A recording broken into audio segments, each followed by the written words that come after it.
Hey guys, welcome back. It's Josh with the Financial Advisor Car Guy. This week we're going to talk about one of the more exclusive supercar brands, Ferrari, and one specific initiative that they're going through right now. Kind of a new but big thing, and this has actually been a great game changer for them, because one thing that I think of when I think about Ferrari is kind of brand exclusivity, right? It's kind of a prestigious thing to own one of these prancing horses. And, a lot of the time people set it as a milestone, whether it's a life goal, maybe it's a economic goal, maybe it's, you reach this certain stage in your career and you feel like I can go buy a Ferrari, right? So it's kind of one of those stepping stones to success that a lot of people seek. Now, a couple of years ago, 2023, Ferrari decided to start this new initiative, right? And it's not what you might think, or maybe it is, but conceptualize with me here. All the counterfeit Ferraris you see, kit cars running around. It's not uncommon to see replica F40s, F50s, 308s. You don't see too many like 458s or 488s, but a lot of the older 80s Ferraris, you would see replicas built. I think of like a Testarossa even, on sometimes the Fiero bodies, and they'll stretch the frames and make the car bodies fit, and they're fiberglass and all that stuff. So fake Ferraris are out there, and it's fascinating because some are really well done. There's actually on Facebook, one of the exotic car groups that I'm in, somebody was trying to sell a replica, I want to say it was like a late 60s GTO. Now, these cars are worth tens of millions of dollars, and they're incredibly hard to find. There's not that many of them. And someone had taken, I want to say like a 240Z or something like that, and body swapped, used the chassis and everything from the Nissan, put this Ferrari body on it, or a replica body, finished it out, all the trimmings, everything looks beautiful, everything looks fabulous, and it's drivable. Right? You're not going to go drive a $30 million car down the road often, right? Maybe in a parade, maybe to a car show, maybe to a museum expose or whatever. There's times where you might do it, but you're not going to commute in it. You're not going to run to the grocery store in it. It's just way too much of a liability. There's too many idiots out there on the road that if they don't see you and they hit you, this literally priceless piece of automobile history is no longer.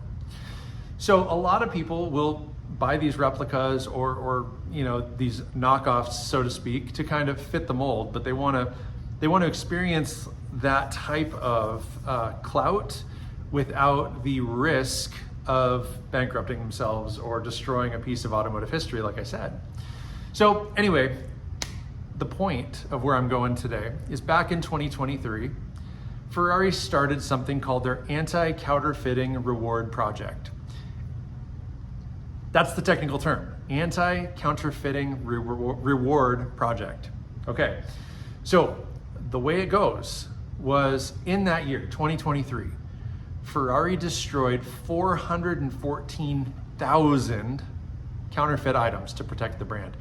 414,000, that's almost 500,000, right?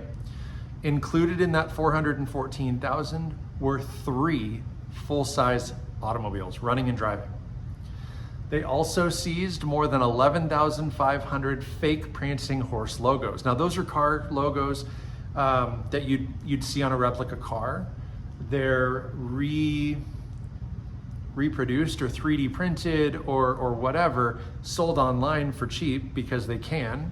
They maybe paint them chrome, or maybe if they're a skilled enough replica shop, they're making them to look or feel real. And maybe they're metal or whatever, right? But they're fake. They're not authentic Ferrari branded. And so this anti-counterfeiting reward project basically is like a website that you go to and you can turn somebody in.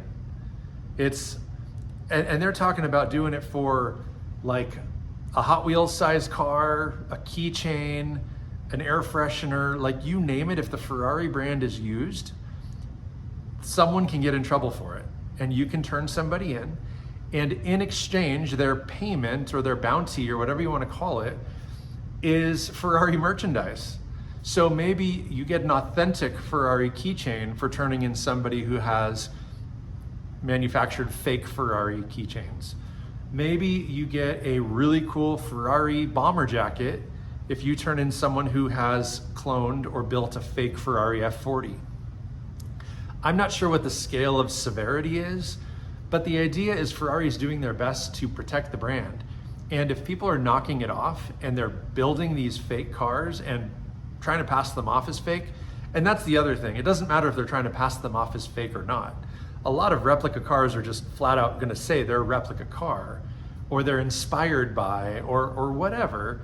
Ferrari doesn't care.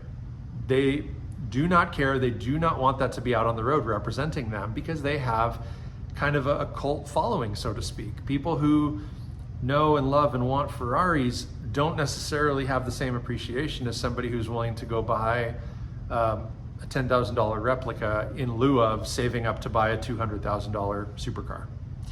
So I want to kind of bring this back home, because that's not a problem in my life. I don't have a Ferrari. I don't have a fake Ferrari. I don't have fake Ferrari clothing or keychains or any of that stuff.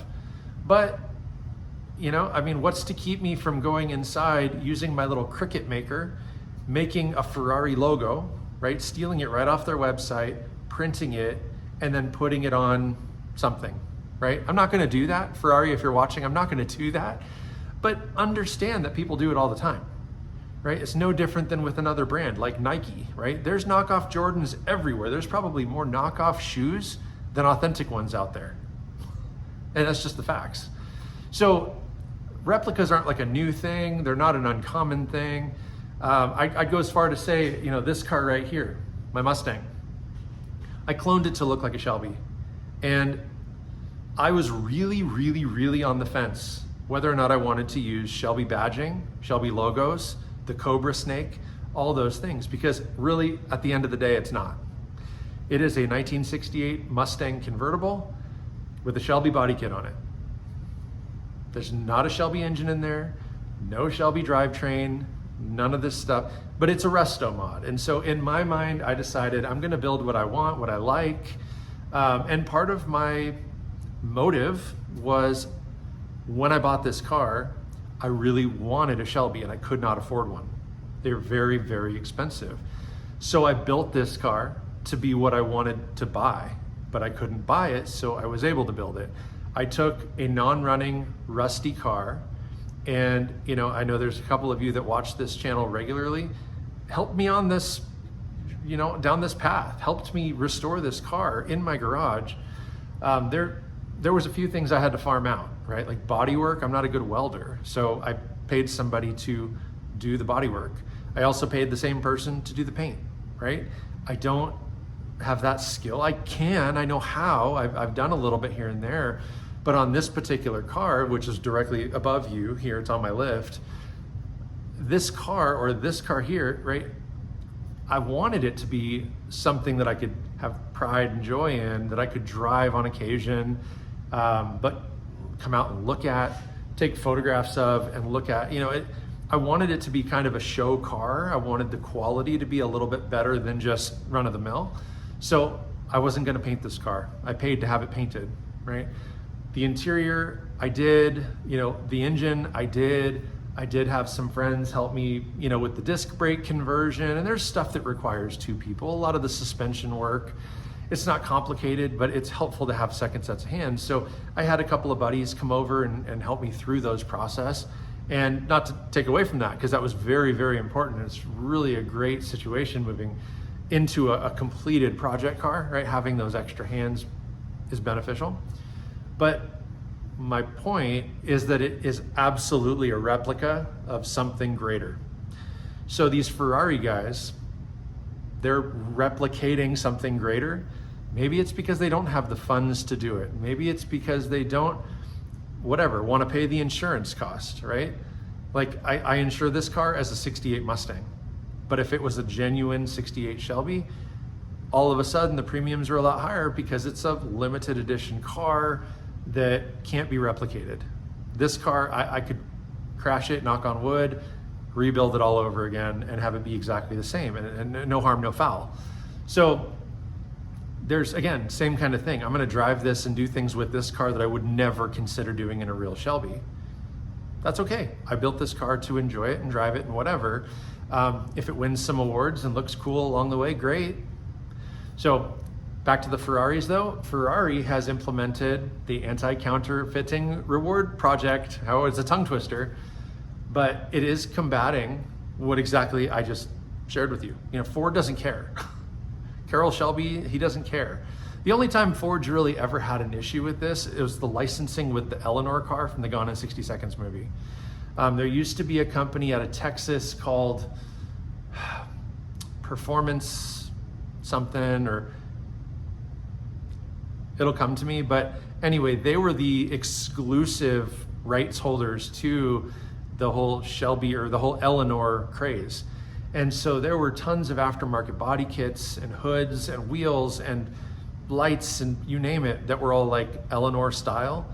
And if you assembled a car, slapped the vinyl logo on there that said Eleanor or GT500E for Eleanor, they would come after you.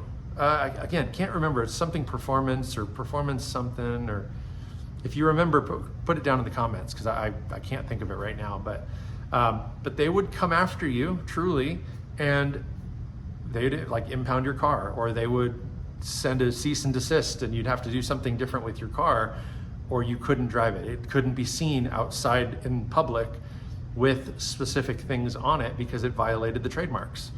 So Ferrari takes that to a whole nother level, right? You can't even replicate a logo or a keychain or a whatever. If your prancing horse that's fake looks anything like the original, you're toast. So 414,000 counterfeit items, that's a crap load. I mean, you do the math, there's 365 days in a year. They were literally destroying more than 1,000 pieces of counterfeit material every single day. That is wild to me. So what do you do about it, right? I guess moving forward, people who have counterfeit cars just need to be a little more careful. They probably need to just not do it. If I knew that Ford was out there hunting down all these replica cars, I'd be in a problem, right? Because I post stuff like this. I'm out there on the internet, my car's on Instagram, I drive it to car shows. I mean, Ford would find out about me one way or another, and I'm certainly no big deal. But the Ferrari world's a lot more narrow, right? You've got these high net worth individuals who are buying these cars that are produced in much more limited quantities. They're easier to find. And Instagram and TikTok and Facebook and all the social medias lead you right to somebody anymore. So Ferrari has the bandwidth to hunt those people down. And Ford, not that they couldn't, but there's just, probably 1,000 to 1. There's like 1,000 Mustangs for everyone. No, more than that probably. I was gonna say 1,000 Mustangs for every one Ferrari. It's probably greater than that. 5,000, 8,000, 10,000 Mustangs to every one Ferrari. Those numbers are growing, right? I mean, with automation and stuff, Ferrari can build a lot more cars, but the point of it all is just don't manufacture fake parts. Don't manufacture and pass off as something that it isn't without being willing to disclose. At a car show, if I have this car here and someone comes over and says, wow, is this an original car? Absolutely not. I'm happy to share, no. In fact, it's better because I built it, right? It's not better. Carroll Shelby is like the pinnacle of automotive manufacturing. But my point to that particular individual at the car show is that no, I didn't just go buy a Shelby, I built it. And I customized it the way I wanted. I have wheels on here that I wanted. It's got disc brakes that I wanted. It's got this, that, and the other that I wanted. And the original Shelbys could, but don't, right? This car was at a car show last weekend, and someone came up to me and asked about my removable hardtop. They said, wow, I'm pretty sure I've seen this car at this show before. Didn't it used to be a convertible? And I said, yeah, it still is. It's just a fiberglass roof that comes off. Really? I've never seen that before. Yeah, man. I mean, there's a few of them out there. There's one company that builds them. I bought one, had it painted, installed. Looks cool. I'm really happy with it because I always wanted a fastback, but now I have the best of both worlds. Oh, that's awesome, man. That's so cool. I hope you win. Great. Cool. But I'm not trying to pass it off as something that it isn't. And I guess that's the point. That's the moral of the story. Ferrari's not going to allow that to fly at all. They don't care if you're upfront, honest. They don't want you to have it. and they will seize it if they can. So that's where I'm going to end today. Comment down below and let me know if you've ever heard of this initiative, this anti-counterfeiting reward project. Anti-counterfeiting reward project. Again, tongue twister, it sucks, but let me know if you've ever heard of it. I never had. I was reading an article online and this came to me and I just thought, this is an interesting topic because again, I kind of can relate. I have a counterfeit, if you want to call it that, right? I have a counterfeit. Interesting. So that's all I got for you guys. Thanks for watching. Make sure that you like and subscribe, hit that notification bell, but most importantly, remember, may every investment you make be a good one. Till next time.